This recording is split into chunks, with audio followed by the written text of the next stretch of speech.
যে সকল শ্রমিক ভাইয়েরা ৩ মাস ১৩ দিনের বেতন দাবি করেন, সেই বাংলাদেশ শ্রম আইনের ২৬ ধারা, সেই ২৬ ধারায় কি বলা আছে সেই বিষয়টা নিয়ে আমি আজকে এই আলোচনা করব। বাংলাদেশ শ্রম আইনের সবচেয়ে বহুল ব্যবহৃত ধারা হলো ২৬। কোনো মালিক কোনো স্থায়ী বা অস্থায়ী কর্মীকে বিনা কারণে চাকরি থেকে ধারা ২৬ অনুযায়ী অব্যাহতি প্রদান করতে পারবেন। অনেকের ধারণা বাংলাদেশ শ্রম আইন অনুযায়ী খুব সম্ভবত ৭ শ্রেণীর কর্মীদেরকে টার্মিনেশন করা যায়। না, শ্রম আইনের ২৬ ধারা অনুযায়ী শুধুমাত্র স্থায়ী এবং অস্থায়ী এই ২ শ্রেণীর কর্মীদেরকে টার্মিনেশন করা যায়। মাসিক ভিত্তিতে মজুরি গ্রহণ করেন এমন যে কোনো স্থায়ী কর্মীকে টার্মিনেট করার জন্য ১২০ দিনের নোটিশ প্রদান করতে হবে অথবা ১২০ দিনের মূল মজুরির টাকা প্রদান করতে হবে।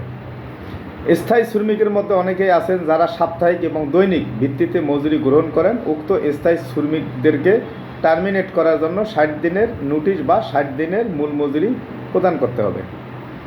অস্থায়ী কর্মীদের মধ্যে যারা মাসিক ভিত্তিতে মজুরি গ্রহণ করেন তাদেরকে টার্মিনেট করার জন্য ৩০ দিনের মূল মজুরি প্রদান করতে হবে অথবা ৩০ দিনের নোটিশ প্রদান করতে হবে। অস্থায়ী কর্মীদের মধ্যে অনেকেই আছেন যারা সাপ্তাহিক এবং দৈনিক ভিত্তিতে মজুরি গ্রহণ করেন তাদেরকে ১৪ দিনের নোটিশ প্রদান করতে হবে অথবা ১৪ দিনের মূল মজুরি প্রদান করতে হবে।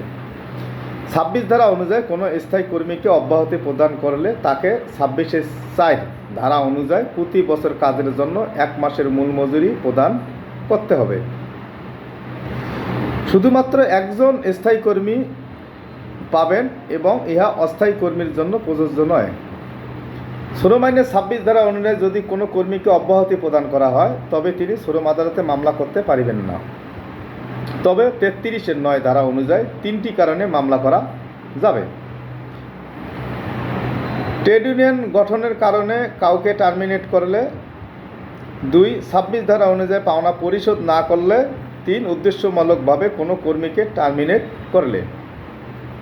অবশ্যই কোনো মালিক যদি তার কর্মীকে না রাখেন, মালিক কর্তৃক চাকরির অবসান করতে চান, তাহলে অবশ্যই ওই কর্মীকে লিখিত নোটিশ প্রদান করতে হবে। পুরো আমি বিষয়টা বললাম। স্থায়ী শ্রমিকের ক্ষেত্রে যারা মাসিক মজুরির ভিত্তিতে কাজ করেন অবশ্যই তাকে ১২০ দিনের নোটিশ প্রদান করতে হবে অথবা ১২০ দিনের যে মূল মজুরি সেটি প্রদান করতে হবে এবং প্রত্যেক বছর চাকরির জন্য আরও একটি করে বেসিক প্রদান করতে হবে। এছাড়া অন্যান্য যে পাওনা আছে, বেতন, ছুটির টাকা বা আরও যদি শ্রম আইনের সুযোগ সুবিধা থাকে সেগুলো প্রদান করতে হবে। না করলে কিন্তু ওই কর্মী শ্রম আদালতে মামলা দায়ের করতে পারবেন না।